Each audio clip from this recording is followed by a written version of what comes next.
130-ാമത്തെ സങ്കീർത്തനം ഒരു ചെറിയ സങ്കീർത്തനമാണ്. 130-ാമത്തെ സങ്കീർത്തനം. അതിനകത്തെ ഒരു ചിന്തയൊക്കെ ഇതിനു മുമ്പ് പറഞ്ഞത് നിങ്ങളുടെ മനസ്സിലെ ഓർമ്മയുണ്ടായിരിക്കും. അത് ഞാൻ അന്ന് ഓർമ്മപ്പെടുത്തിയത് നമ്മുടെ അകൃത്യങ്ങളെ ഓർമ്മ വെച്ചാൽ കർത്താവെ ആര് നിലനിൽക്കും, നിന്റെ പക്കൽ ധാരാളം വിമോചനമുണ്ട്, വീണ്ടെടുപ്പുണ്ട് എന്ന വിഷയത്തെ ആസ്പദമാക്കി ഞാൻ സംസാരിച്ചിട്ടുണ്ട്. അതുകൊണ്ട് അത് പറയാനായിട്ട് താല്പര്യപ്പെടുന്നില്ല. ഇതിലെ മറ്റൊരു ചിന്തയിലേക്ക് ഞാൻ കൊണ്ടുവരാനായിട്ട് താല്പര്യപ്പെടുകയാണ്. അത് മറ്റൊന്നുമല്ല, അതിൻ്റെ 5-ാമത്തെ വാക്യമാണ്. ഞാൻ യഹോവയ്ക്കായി കാത്തിരിക്കുന്നു. എൻ്റെ ഉള്ളം ഈ സങ്കീർത്തനത്തിൽ ആവർത്തിച്ച് പറയുന്ന ഒരു പദപ്രയോഗമാണ് കാത്തിരിക്കുന്നത്. ഉഷസ്സിനായി കാത്തിരിക്കുന്നവരെക്കാൾ, അതായത് പട്ടാളക്കാർ രാത്രി മുഴുവൻ കാത്തിരിക്കും. രാത്രി മുഴുവൻ പ്രതിസന്ധി ഉണ്ടാകുന്ന ദിവസങ്ങളാണ്. വിഷമങ്ങളെല്ലാം നോക്കി കാത്തിരുന്ന് എങ്ങനെയും ഒരു നേരം വെളുത്തിട്ട് വേണം എനിക്ക് ഡ്യൂട്ടിക്ക് ഒഴിഞ്ഞു പോകാനെന്ന് ചിന്തിക്കുന്ന ഒരു വ്യക്തിയെ പോലെ കാത്തിരിക്കുന്ന ഒരു അനുഭവമുണ്ട്. മനുഷ്യ ജീവിതത്തിൽ ഏറ്റവും മടുപ്പ് വരുത്തുന്ന, ക്ഷീണം വരുത്തുന്ന ഒരു വിഷയമാണ് കാത്തിരിപ്പ്. ആർക്കും ഇഷ്ടമല്ല കാത്തിരിക്കാൻ. ഒരു പരിധി കഴിഞ്ഞാൽ നമുക്ക് കാത്തിരിപ്പ് മടുപ്പുണ്ടാക്കും, നമ്മൾ അസ്വസ്ഥരാകും. എന്നാൽ ഒരു കാര്യം ഓർക്കുക, ആരെയും നമുക്ക് കാത്തിരിക്കാൻ കഴിയില്ല ഈ ഭൂമിയിൽ. എന്നാൽ കാത്തിരിക്കാൻ കഴിയുന്ന ഒരുത്തനുണ്ട്. നാം കാത്തിരുന്നാൽ, യഹോവയെ കാത്തിരിക്കുന്നവർ ലജ്ജിച്ചു പോകുകയില്ല, വെറുതെ ദ്രോഹിക്കുന്നവർ ലജ്ജിച്ചു പോകും. സങ്കീർത്തനം 25:3 പറയുന്നത് അങ്ങനെയാണ്. നിന്നെ കാത്തിരിക്കുന്ന ഒരുത്തനും ലജ്ജിച്ച്, വേറെ ആരെ കാത്തിരുന്നാലും ചിലപ്പോൾ നമ്മൾ ചമ്മിപ്പോവും, നാണം കെട്ടുപോകും, അല്ലെങ്കിൽ നമ്മൾ ക്ഷീണിച്ചു പോകും, മടുത്തു പോകും. എന്നാൽ നമ്മുടെ കർത്താവിനെയാണ് നമ്മൾ കാത്തിരിക്കുന്നതെങ്കിൽ ഒരു കാരണവശാലും നമ്മൾ ലജ്ജിച്ചു പോകുകയില്ല. അല്പം താമസം വന്നു എന്ന് വരാം. അപ്പോൾ ഈ താമസം വരുന്നത് അതുപോലെ പ്രയാസമുള്ള കാര്യമാണ്. അതുപോലെ തന്നെയാണ് ഏകാന്തരായി മാറുകയാണെങ്കിൽ, നമുക്ക് ആരോടും സംസാരിക്കാനില്ലാത്ത സിറ്റുവേഷൻ വന്നാൽ വല്ലാത്ത ബുദ്ധിമുട്ടാണ് അല്ലേ? ഏകാന്തത, ഒറ്റപ്പെടല്, അതൊക്കെ വളരെ ബുദ്ധിമുട്ടുള്ളതാണ്. എന്നാൽ നമുക്കൊരു കാര്യമുണ്ട്, ഈ കാത്തിരിപ്പിലും പ്രതീക്ഷയ്ക്ക് വകയുണ്ട്. അത് നമ്മുടെ കർത്താവിനെ കാത്തിരുന്നാൽ മതി. ഇവിടെ സങ്കീർത്തനത്തിൽ പറയുന്നത്, 5-ാം വാക്യത്തിൽ പറയുന്നത്, എൻ്റെ ഉള്ളം കാത്തിരിക്കുന്നു, അവൻ്റെ വചനത്തിൽ ഞാൻ പ്രത്യാശ വെച്ചിരിക്കുന്നു. വചനത്തിൽ പ്രത്യാശ വെച്ച് ആരെങ്കിലും കാത്തിരിക്കുന്നു എങ്കിൽ ഞാൻ ഒന്നും കൂടെ വിളിച്ചു പറയട്ടെ, ദൈവവചനത്തിന്റെ ആധികാരികതയിൽ വിളിച്ചു പറയാം, നിങ്ങൾക്ക് പ്രത്യാശ വെച്ച തിരുവചനം നിങ്ങളിൽ നിറവേറുക തന്നെ ചെയ്യും. കാത്തിരിക്കുക തന്നെ വേണം. നിങ്ങൾ പ്രത്യാശ വെച്ച് ഏതെങ്കിലും വചനം മുറുകെ പിടിച്ചിട്ട് നിങ്ങൾ കാത്തിരിക്കുന്നുവെങ്കിൽ ഒന്നുകൂടെ വിളിച്ചു പറയാം, നിങ്ങൾ കാത്തിരിക്കുന്ന വിഷയത്തിൽ നിങ്ങൾ ലജ്ജിച്ചു പോകുകയില്ല. യെശയ്യാപ്രവചനം 64-4 വാക്യത്തിൽ, യെശയ്യാപ്രവചനം 64:4, നിന്നെ അല്ലാതെ ഒരു ദൈവം തന്നെ കാത്തിരിക്കുന്നതിന് വേണ്ടി പ്രവർത്തിക്കുന്നത് പണ്ട് മുതൽ ആരും കേട്ടിട്ടില്ല, ഗ്രഹിച്ചിട്ടില്ല, കണ്ണുകൊണ്ട് കണ്ടിട്ടുമില്ല.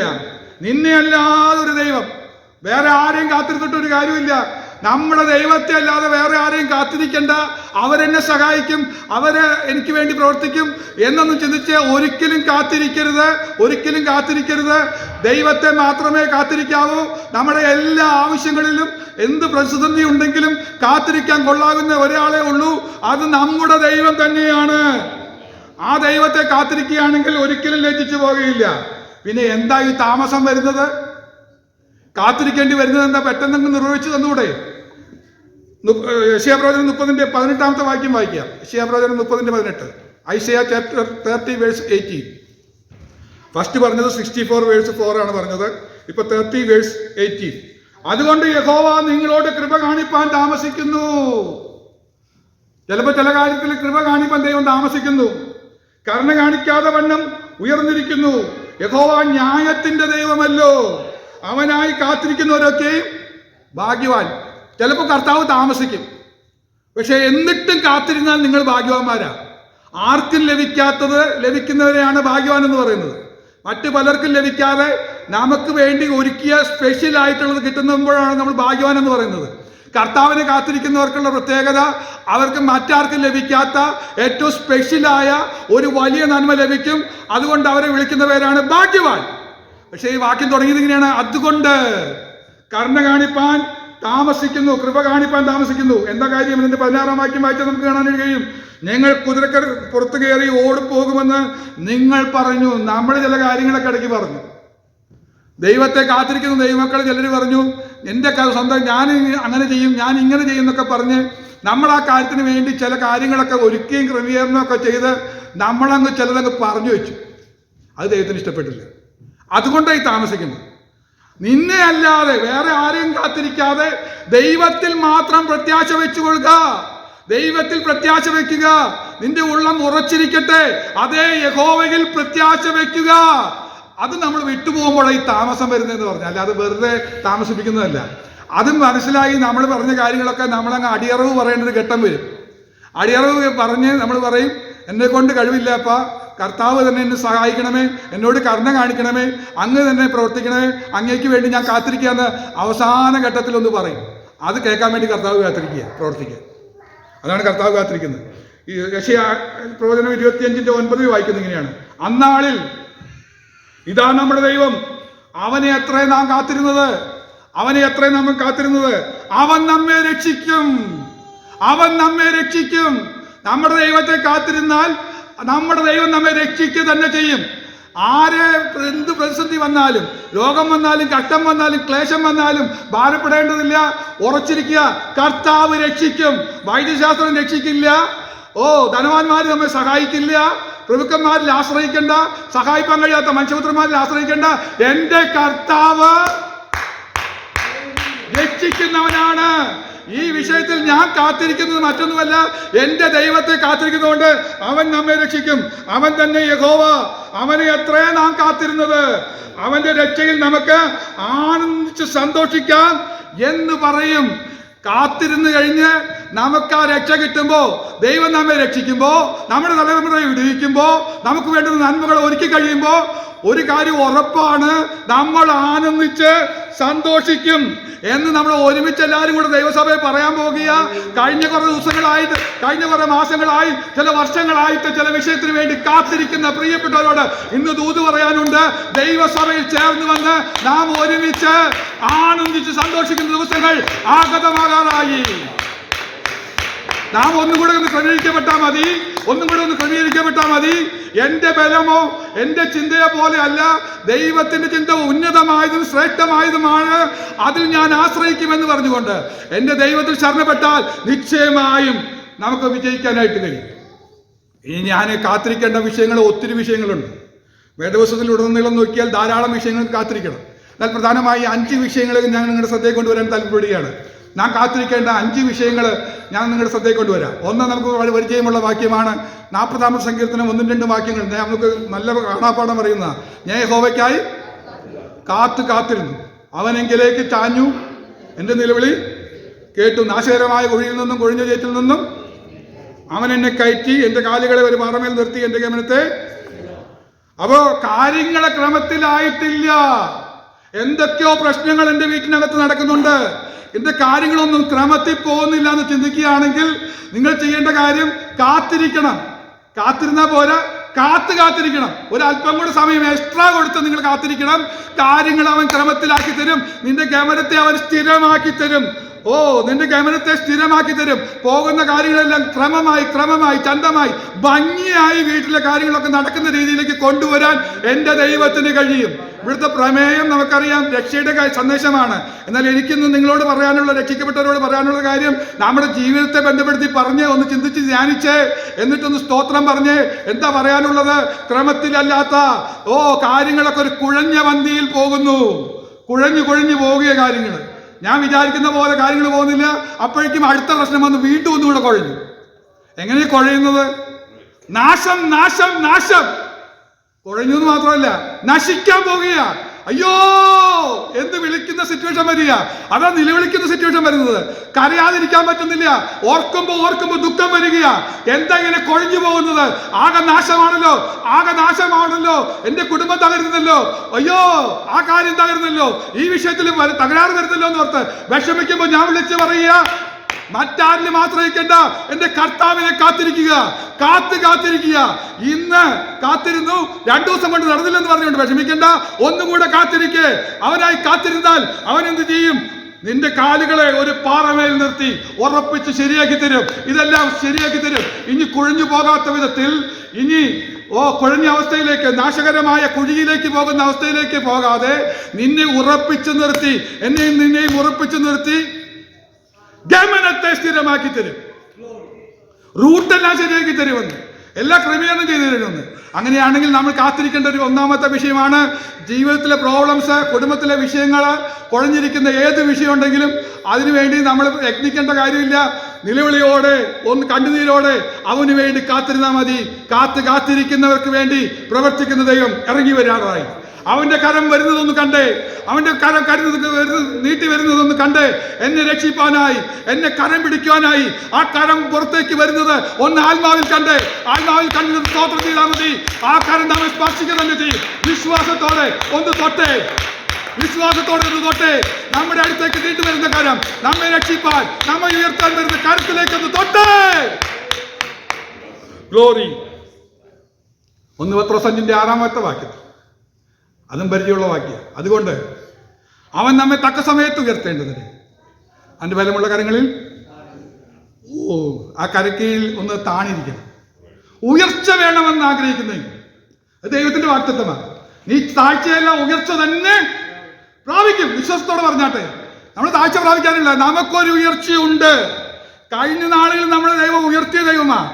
അവിടെ കൊണ്ട് തീരുവോ? തീരില്ല. എന്തായാലും കാരണം നമ്മുടെ ദൈവം ഇരിക്കുന്ന സിംഹാസനത്തിന്റെ പേര് പറയാമോ? ഉയർന്നും പൊങ്ങിയുള്ള സിംഹാസനത്തിലായിരിക്കുന്നത്. ഉയർന്നും പൊങ്ങിയുള്ള സിംഹാസനം എന്ന് പറഞ്ഞാൽ ഞാൻ പണ്ടും പറഞ്ഞിട്ടുണ്ട്. ബാല്യത്തിലൊക്കെ നമ്മൾ ചിന്തിച്ചെങ്ങനെ സ്പ്രിംഗ് ആക്ഷനിൽ ഇരിക്കാന്ന് വിചാരിച്ചു. ഉയർന്നും പൊങ്ങി അങ്ങനെയല്ല, അങ്ങനെയല്ലെന്ന്. ഉയർന്നും പൊങ്ങി, ഉയർന്ന് പൊങ്ങി. താഴോട്ട് വരുന്ന പ്രശ്നം ഉദിക്കുന്നില്ലെന്നതിന്റെ അർത്ഥം. താഴോട്ട് വരുന്ന പ്രശ്നമില്ല.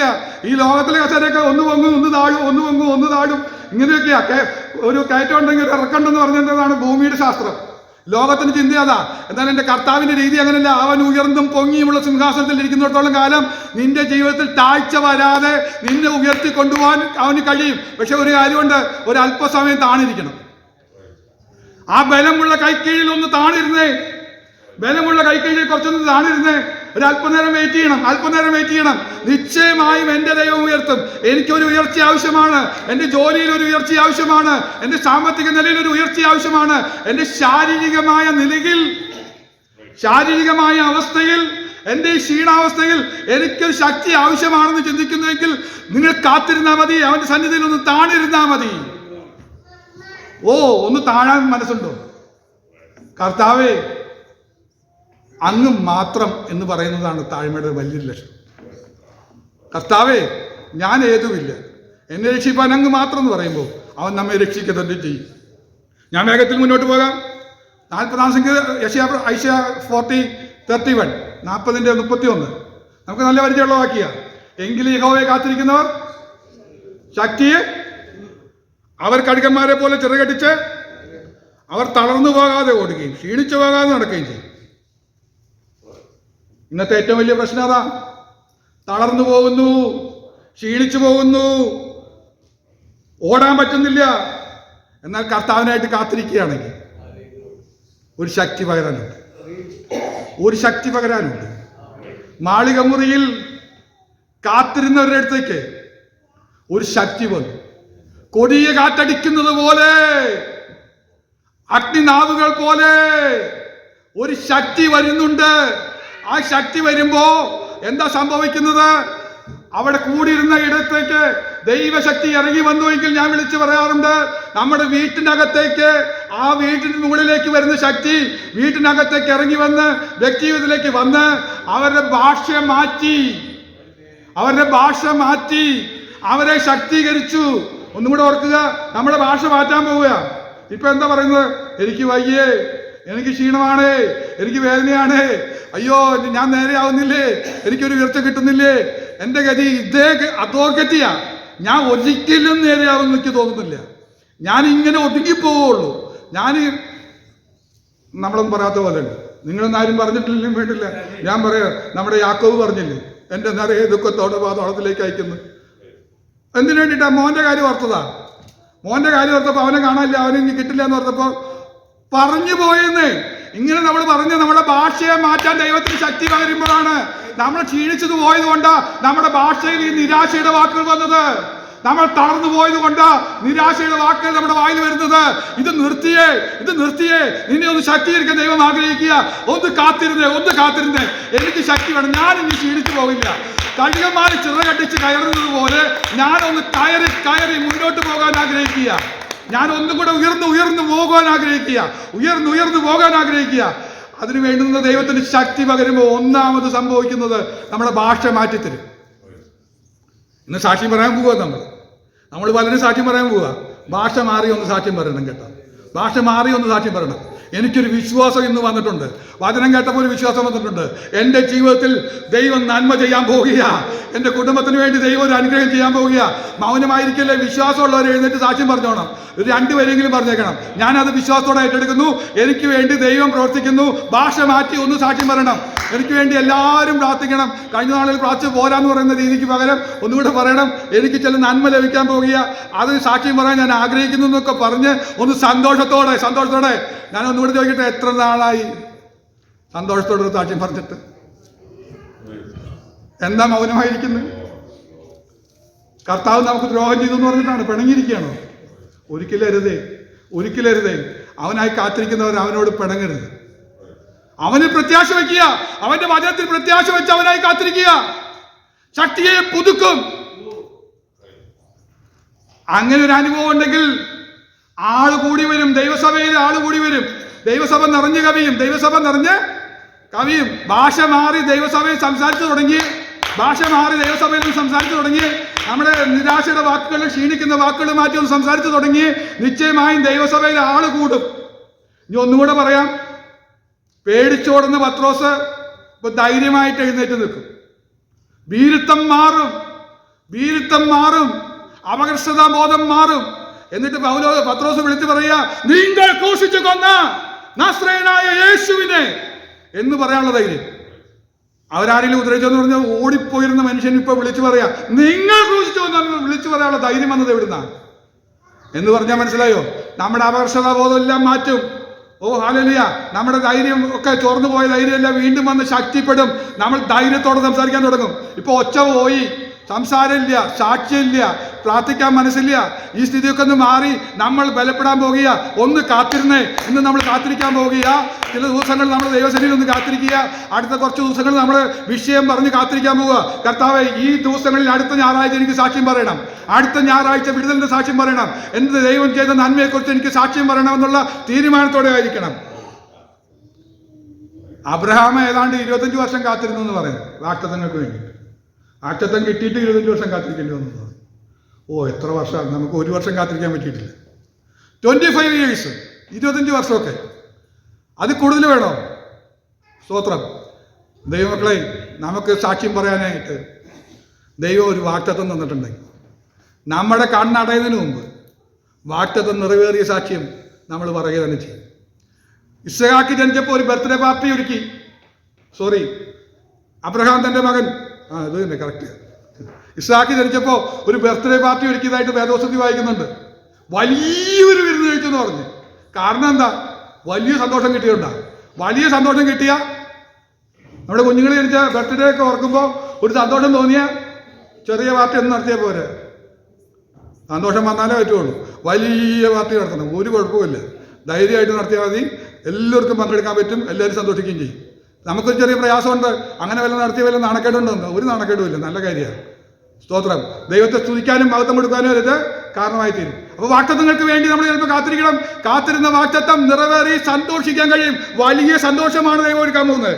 ഒരെണ്ണം കൂടെ പറയാം, ഏറ്റവും പ്രധാനപ്പെട്ടത് എബ്രായലേഖനം 9:28. നമ്മൾ കാത്തിരിക്കുന്നത് മറ്റൊന്നിനു വേണ്ടിയില്ല. ക്രിസ്തു അങ്ങനെ തന്നെ അനേകരുടെ പാപങ്ങളെ ചുമപ്പാൻ ഒരിക്കൽ അർപ്പിക്കപ്പെട്ടു. തനിക്കായി കാത്തു നിൽക്കുന്നവരുടെ രക്ഷയ്ക്കായി, കാത്തിരിക്കുന്നവരുടെ അവൻ പാപം കൂടാതെ രണ്ടാമത് പ്രത്യക്ഷനാകും. നമ്മുടെ ഏറ്റവും വലിയ കാത്തിരിപ്പ് തീർന്നിട്ടില്ല, സമയം കഴിഞ്ഞിട്ടില്ല. അത് നാളടുത്ത് വന്നിരിക്കുകയാണ്. യുദ്ധങ്ങളും യുദ്ധശ്രുതികളൊക്കെ കേൾക്കുമ്പോൾ നമ്മുടെ പ്രത്യാശ തലയുയർത്തി നമുക്കൊരു പ്രത്യാശയോടെ പറയുന്നുണ്ട്, അവനായി കാത്തിരിക്കുന്നവരുടെ രക്ഷയ്ക്കായി അവൻ വീണ്ടും പ്രത്യക്ഷനാകാൻ പോവുകയാണ്. കർത്താവിന്റെ മഹത്വ പ്രത്യക്ഷതയ്ക്ക് വേണ്ടി കാത്തിരിക്കാൻ നമുക്ക് കഴിഞ്ഞാൽ, ഓ ഹല്ലേലൂയ, ഒരു പ്രത്യാശയുണ്ട്. എനിക്കൊരു ഭാഗ്യകരമായ പ്രത്യാശയുണ്ട്. അവന്റെ വരുന്ന സമയത്ത് എന്റെ ചെവിയിൽ ഞാനൊരു പാട്ട് കേൾക്കാൻ പോവുകയാണ്. ആ പാട്ട് കാഹളനാദത്തോടെയുള്ള പാട്ടാണ്. ആ പാട്ട് കേൾക്കുമ്പോ ഇവിടെ കയറി വരിക, ആ പാട്ടിൽ ധ്വനി കേൾക്കുമ്പോ എനിക്കൊരു ചിറക് മുളയ്ക്കും. ഞാൻ പറന്നുയരും, മേഘങ്ങൾക്ക് മീതെ പറന്നുയരും. മധ്യാകാശത്തിൽ അവൻ നമുക്ക് വേണ്ടി കാത്തു നിൽക്കുന്നത് കാണുമ്പോ അവനോടൊപ്പം ഞാൻ പറന്നുയരും. സമയത്തിന്റെ പരിമിതി മൂലം ഞാനിവിടെ വാക്കുകൾ നിർത്തുകയാണ്. മൽപ്രിയനെ, എന്നേശു നായകനെ എപ്പോ വരും? നമ്മൾ കാത്തിരിക്കുന്ന കാത്തിരിപ്പ് വെറുതാവായി പോയില്ല. അവനെ കാത്തിരിക്കുന്ന ഒരുത്തനും ലജ്ജിച്ചു പോകുകയില്ല. നാം അവന് വേണ്ടിയാണല്ലോ കാത്തിരിക്കുന്നത്. നിശ്ചയമായി നമ്മുടെ കർത്താവ് വരും, വരും, അവൻ എന്നെ ചേർക്കും. ആ പ്രത്യാശയിൽ നമ്മെ മുന്നോട്ട് പോകാനായിട്ട് ദൈവം സഹായിക്കട്ടെ എന്ന് പറഞ്ഞുകൊണ്ട് വാക്കുകൾ ചേർക്കുന്നു. യുവജനങ്ങൾ ദൈവം നമ്മെല്ലാവരെയും അനുഗ്രഹിക്കുമാറാട്ടെ.